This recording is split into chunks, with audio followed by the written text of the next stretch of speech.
কিছুদিন আগে আমি এক মহিলাকে বিয়ে করেছিলাম। তো সেই মহিলার আগে থেকে একটি মেয়ে ছিল।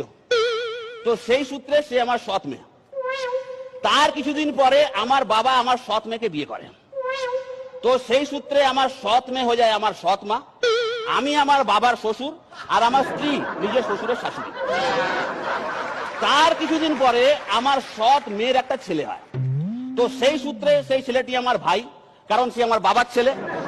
আর যেহেতু সেই ছেলেটি আমার স্ত্রীর মেয়ে ছেলে, সেই সূত্রে আমার স্ত্রী সেই ছেলেটির দিদিমা, আর আমি আমার ভাইয়ের দাদু। এই অবধি ঠিক ছিল, বুঝলেন কিনা? হ্যাঁ, এই অবধি ঠিক ছিল। তার কিছুদিন পরে আমার আর আমার স্ত্রীর একটা ছেলে হয়। তো আমার ছেলে দিদি মানে আমার সৎ মেয়ে, সে এখন আমার ছেলে ঠাকুমা। আমার ছেলে এখন আমার বাবার শালা। আমি আমার নিজের বাবার ভাগ্নে। আমার স্ত্রীর নাতি নিজের দিদিমার দেওর। আমার মেয়ের ছেলে নিজের মায়ের কাকা।